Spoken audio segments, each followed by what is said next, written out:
Vice Chancellor for such an enlightening talk, and I can inform you with great pleasure that the Vice Chancellor would also stay with us for the reception and the famous photograph that we will take later on at King's College, Cambridge.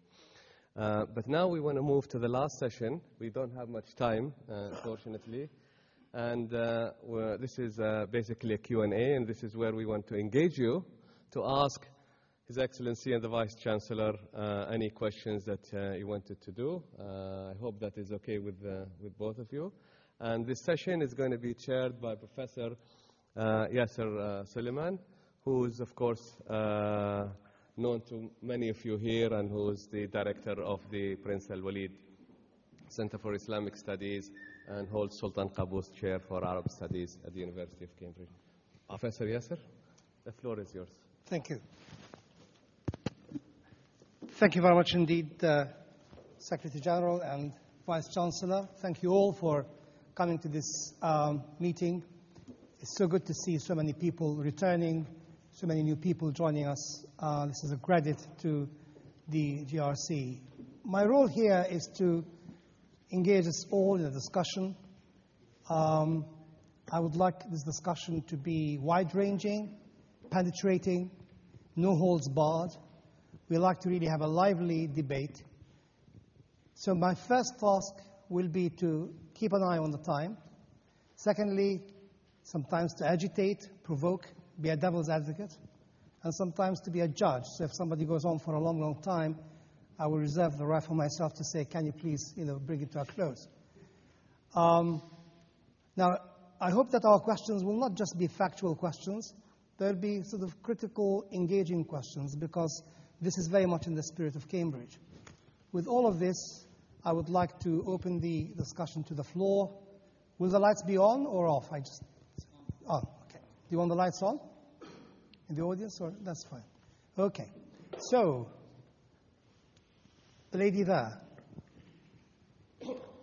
Can you please tell us your name and who you are? Not for any security reasons, just to... Hi, I'm Dr. Stacy Strobel. I'm from John Jay College of Criminal Justice in New York. And my question is to His Excellency Zayani. First, a statement. I just want to congratulate you on using mediation to solve a problem in Yemen, and just really using the rich tradition of tribal mediation to do that in a grounded way. But my question is, I hope it's not too upsetting. I'm just curious. Is there any of that kind of technique that can be used to deal with the situation in Bahrain in terms of some of the aspirations of the people there? Seems that there's sort of a political stalemate there. And I'm just wondering if mediation has been used or can be used with the opposition in Bahrain. Thank you. I'm sorry, can you repeat? Can you give us the question at the end? I'm sorry, I was speaking very fast. The question is, has mediation been used by the GCC to handle the political unrest in Bahrain, or could it be used in Bahrain since it was so successful in Yemen? And you did a great job in Yemen. Right? Right. Yeah. Could I just take another question? So the question here, can this model, this experience be extended to Bahrain and to other places? Right, other questions? Because we have 20 minutes, maximum 25 minutes, I'd like to get as many questions as possible in. Please tell us who you are and your institutional affiliation. Right. I'm Namdi Madiche from University of Sharjah in the United Arab Emirates. My question is still to the Secretary General of the GCC. Pardon my limited knowledge of the GCC, but the last time I checked, it was GCC 6, and it was good to listen to the discussion on Yemen today. So the first part of my question is, I am reasonably well informed that Yemen has aspirations of full accession into the GCC. Will that happen? Apparently, looks like GCC seems to be more interested in Morocco and possibly Jordan. The second part of the question is based on the journey of the GCC from a customs union in 2003 to a common market in 2008. Will it ever be an economic union? Thank you. So the first question is about the first. Let me just begin with the second question about economic union. Economic union, okay. Yes. And the first question was, I just had it. Yeah, the Yemen. Yeah, Yemen again. Yeah. Okay. Okay, sir. Well, thank you for the question. Regarding the question of the mediation in Bahrain, the situation in Bahrain is different, and there's no countries will have, the same situation in all. The problem in Bahrain has an external interference, and Bahrain has elected to pursue an unprecedented solution and strategy by the king by forming the independent commission. So there is a process already in place to resolve the problem. There is a commitment from the king and the government into implementing the recommendations of the independent commission. There are steps that have already been taken. Actually, most of the recommendations being implemented. Some require legislative effort, so that has to take some time because it has to go through the legislative branch. Overall, the process is there, and the commitment is there, and the king is staying the course to meet the objective. Regarding Yemen, and we have always, and we continue to have very close relationship with Yemen. As I was trying to show in the presentation, they are very close to us. They are very special to the GCC.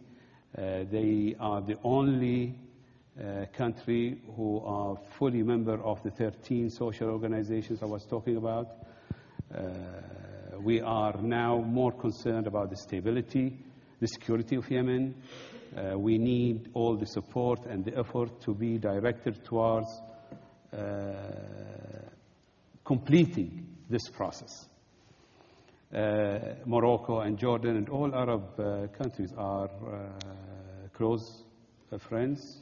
Jordan and Morocco are considered strategic partners to the GCC, and we are working closer with them.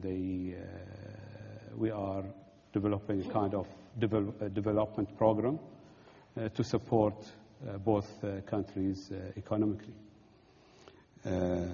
Regarding the custom unions, we are we have accomplished a major part of all the commitment and the agreement of the economic agreement between all the 6 countries. There are still some issues need to be worked on regarding the custom union. The common market need also kind of awareness to make everybody know what can be achieved with the common market, but there is great progress in both areas. Right. While you're thinking about your questions, I just want to say to Secretary General, the difference you said between Yemen and Bahrain is that in Bahrain there has been outside intervention. Yes. Right. So would you consider the GCC to be unable to intervene in Syria because GCC intervention in Syria is outside? Well, there is no. I don't look at it as intervention. Right. There are interests and stopping the killing, the bloodshed in Syria. It is horrible what's happening, and I don't think anybody will agree to see this killing and massacre continue. Our role in Syria as part and fully members of the Arab League, we fully support all the Arab League decisions and plan, and also Kofi Annan efforts and plan. Right. Yes. Hello. Again, could you please tell us who you are? Perhaps if you speak without the microphone, we might hear you better. You know? Hello. I'm Nancy Jamal from Darasat in Bahrain. I have a question for His Excellency as well regarding the Yemen.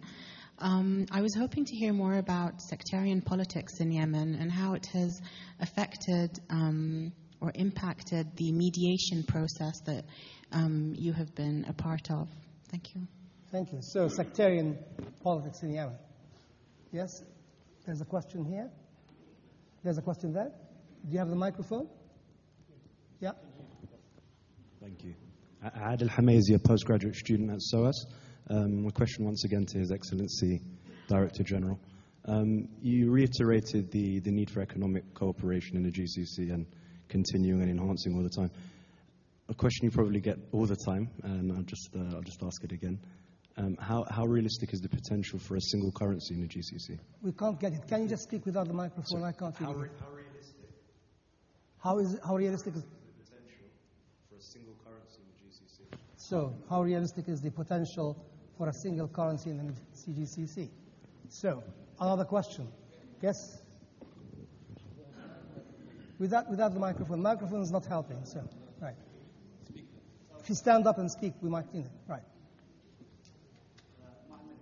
Professor from Morocco of politics. Can you speak? Can you speak? No. Yeah. Mohamed Benassi, professor from Morocco. I'm specialized in global environmental governance. So my question is about the GCC and its collaboration with the other Arab countries. What are the main factors that prevent GCC from massively investing in other Arab countries? Because this would prevent many political risks. For example, in Tunisia, Morocco, uprisings are due to weak human development. So if we invest massively in these countries, we can prevent political risk in the future. So are you engaging in a reflection in GCC to invest in the future in these countries? Okay. 3. Thank you. Regarding the sectarian issue in Yemen, it's